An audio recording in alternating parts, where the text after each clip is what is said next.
जी हाँ दोस्तों, आज हम क्लास 10th वास्तविक संख्या फर्स्ट चैप्टर एक्सरसाइज 1.3। तो उसमें पहला क्वेश्चन क्या कहता है, देखिए, सिद्ध कीजिए कि √5 एक अपरिमेय संख्या है। √5 एक कैसी संख्या है? अपरिमेय संख्या। इसका सॉल्यूशन करने के लिए सबसे पहले हमें क्या करना पड़ेगा? परिमेय संख्या, अपरिमेय संख्या और सह अभाज्य संख्या तीनों की डेफिनेशन लिखनी पड़ेगी।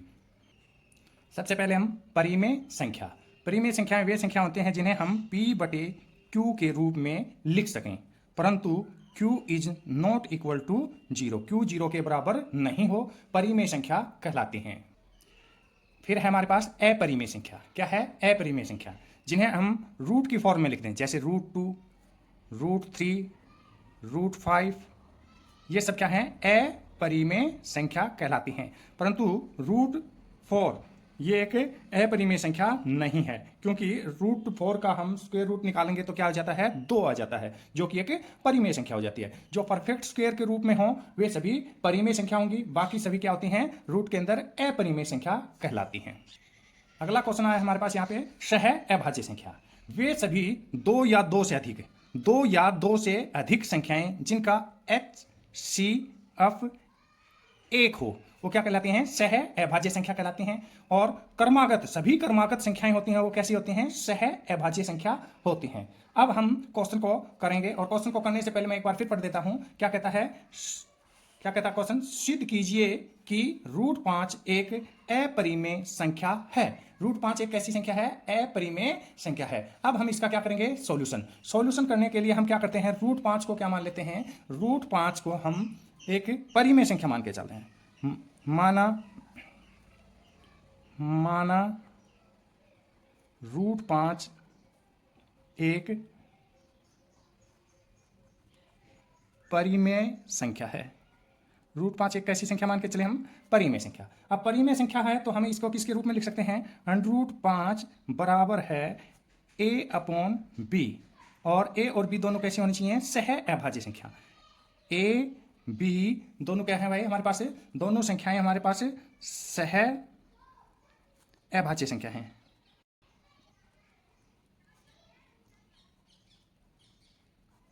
सह अभाज्य संख्या हैं।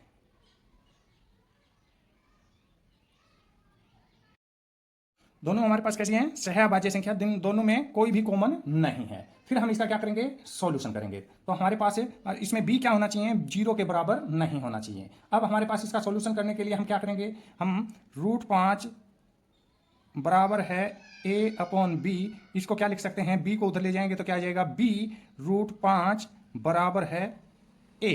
अब हमारे पास इसका फिर सॉल्यूशन करेंगे तो हमारे पास क्या आ जाएगा?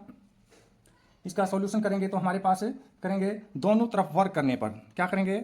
दोनों तरफ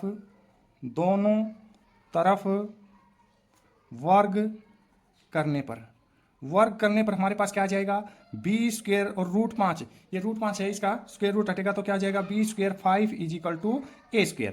अब b² 5 क्या कर रहे हैं? दोनों क्या कर रहे हैं? a² को डिवाइड कर रहे हैं। तो इसका मतलब 5 भी क्या कर रहा है? a को डिवाइड कर रहा है। तो अब हमारे पास इसका सॉल्यूशन करने के लिए क्या करेंगे? हम 5 इसको डिवाइड कर रहा है तो हमारे पास क्या आता है? तो एक बार हम एक कंडीशन लेके चलते हैं। तो हमारे पास क्या है? मान लीजिए हम यहाँ पे मैं करके दिखा रहा हूँ, ये हमारे पास एक 225 है। 225 को मैं किससे डिवाइड कर रहा हूँ? 5 से। 5 से डिवाइड करूँगा तो 5 चौके 20, कितना बच जाएगा? 2 उतारा 5, 5 5 25, 0। अब 225 किसका वर्ग है? 15 का। अब 15 को भी मैं फिर वापस 15 को किससे डिवाइड कर रहा हूँ? 15 को मान लीजिए मैं डिवाइड करता हूँ 5 से। 5 दिया 15।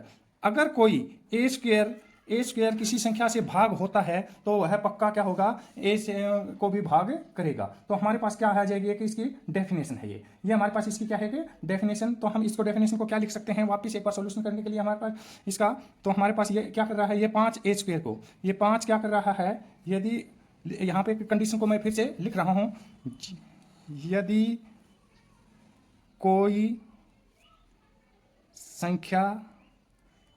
संख्या कैसी होनी चाहिए? अभाज्य संख्या किसी a² को क्या कर रहा है? किसी a² को विभाजित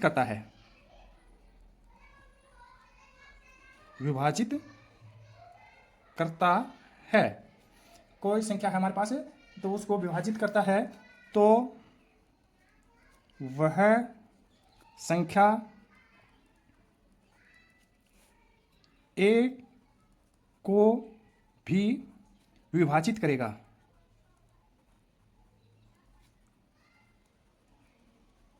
विभाजित करेगा, ये हमारे पास डेफिनेशन है। अब हमारे पास क्या है, हमारे पास यहाँ से हमारे पास इसका सॉल्यूशन करने के लिए क्या करेंगे, हम जो है ये ए क्या कर रहा है, ये b square is equal to क्या हो जाएगा, b square is equal to a square upon 5। ये 5 से डिवाइड किया तो हमारे पास किसी पे नंबर पे गया, तो ए को भी डिवाइड करेंगे तो वो भी पक्का क्या जाएगा हमारे पास है, पक्का किसी ना किसी संख्या से पर डिवाइड हो जाएगा। तो इसके लिए हमारे पास क्या जाएगा, अगर मान लीजिए हम इसका सॉल्यूशन करें तो हमारे पास क्या जाएगा, ए को अगर मान लीजिए हम 5 से डिवाइड करेंगे तो वो पक्का है ए को भी डिवाइड करेगा, और वो किस पर चला जाएगा, सी पर। फिर हमारे पास क्या करेंगे, दोनों तरफ वर्ग करने पर, दोनों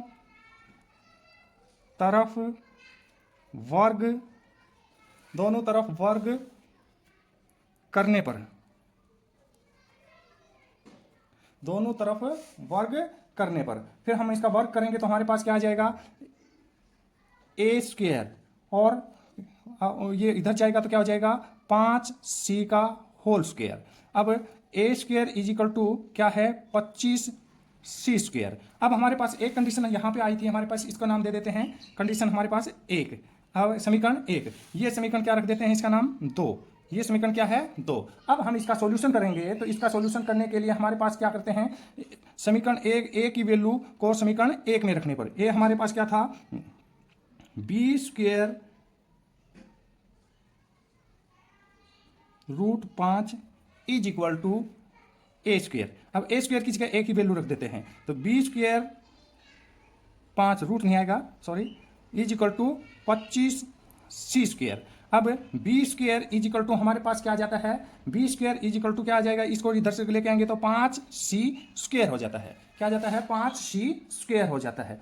अब हमारे पास इसका सॉल्यूशन करने के लिए, अब देखिए ये 5c स्क्वायर किसको, बी को स्क्वायर को भी क्या कर रही है, डिवाइड, तो वह पक्का बी को भी डिवाइड करेगा। जबकि बी और ए दोनों संख्याएं कैसी थी, किसी एक नंबर से डिवाइड नहीं हो रहे थे, लेकिन यहां पर क्या आ गया, ए और बी दोनों कहां से, किससे, ये 5 बी स्क्वायर 5 को डिवाइड करेगा तो बी 5 को भी डिवाइड करेगा, 5 बी स्क्वायर को डिवाइड करेगा तो 5 बी को भी डिवाइड करेगा, 5 ए को भी डिवाइड कर रहा है। तो यहां पर दोनों में क्या आ गया, हमारे पास एक विरोधाभास है। यहां पर क्या आ गया हमारे पास, यहां एक विरोधाभास है, यहां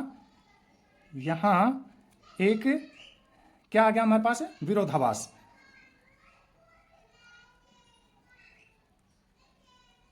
भास है, क्योंकि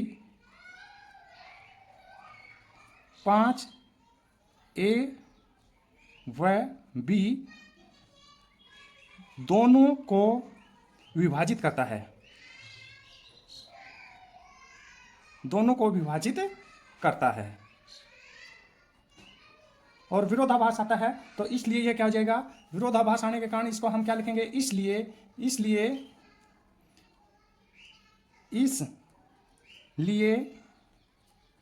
रूट 5 क्या है, रूट 5 एक अपरिमेय संख्या है,